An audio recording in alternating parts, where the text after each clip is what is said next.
training I see out there, and even most of the training that I'm asked to do on E&M 2021 documentation guidelines, surrounds MDM.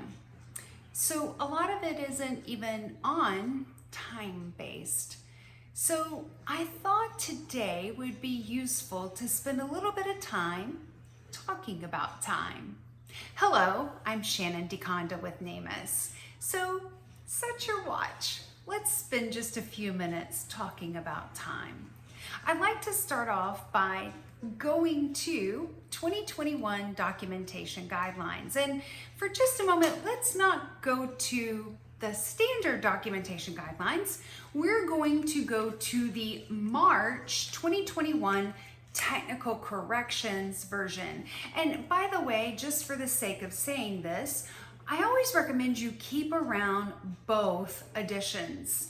Actually, in our teaching manuals, whether you come to our workshop or our E&M boot camp or the CPMA boot camp, we give you both copies in our manuals.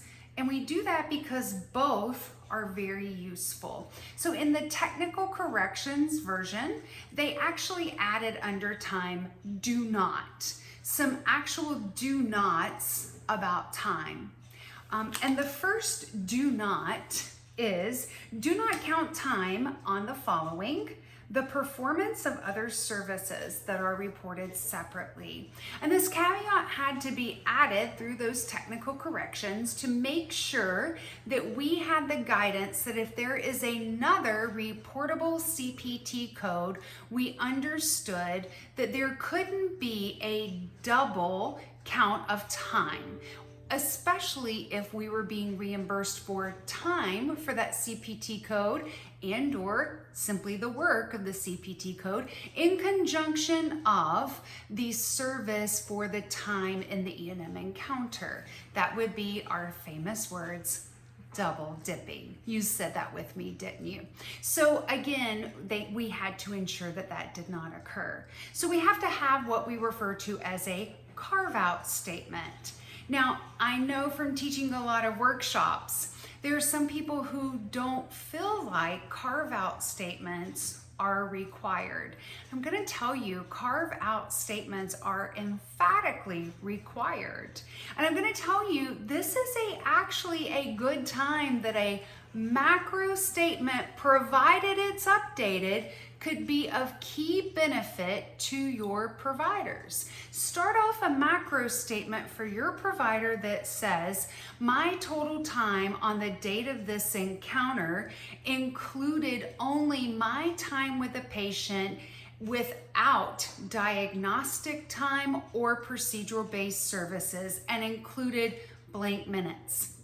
That way our provider is, number one, reminded when I go to document my time, I need to subtract out the time that included.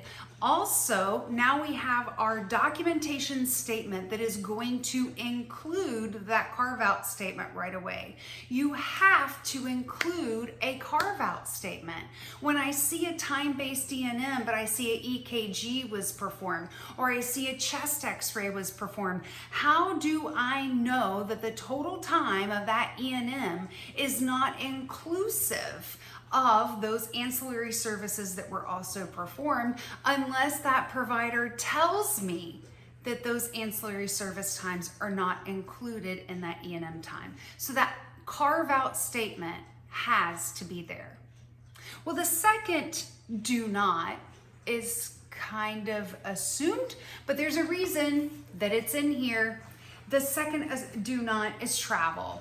Do not count time spent on travel. So if you're going to see the patient in the home, or maybe you're going into the hospital at night, well, that would be inpatient, not counted. So travel, don't count travel, okay? We'll just leave it right there.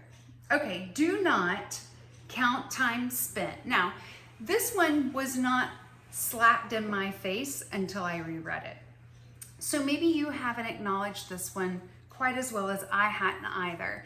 And by the way, it's on page 3 of your technical corrections edition. So make sure you go read this after listening to me read it to you. It says, do not count teaching that is general and not limited to discussion that is required for the management of a specific patient. Now that's kind of a gray statement. So what specifically does this statement warn us against counting in that total time? Teaching that is general and not limited to discussion that is required for the management of the patient. So if my patient is here today and I'm treating them for a specific problem, but all of a sudden I start providing obesity training to this patient, or I start educating them on diet and exercise, is that something that maybe should be considered as a warning flag to the auditor of, wait a minute, where did this come from? See, remember, I've kind of pushed these codes recently. There's those preventive counseling add-on codes, 99041. I think it's 99041 through 43. Check those codes out. I may be off, but it's the preventive medicine counseling add-on codes. If you need them, email me. Great time to drop me a comment or feedback. But they're an add-on code and they're billable for amounts of time. They're time-based codes that the provider can bill. Those codes would be much more fitting for those scenarios than just all of a sudden billing these visits on time. And that is exactly what 2021 documentation guidelines is warning about here. They're saying, whoa, time out. You can't just randomly start educating this patient on something just to get your time-based billing up. So be cognizant when you're reading time-based billing. We need to make sure that A, we have carve-out statements for time. B, nobody's billing for travel, haha. And C, that we don't have erroneous education that is non-related to the problems addressed today during today's encounter that are being added to the total time of the encounter.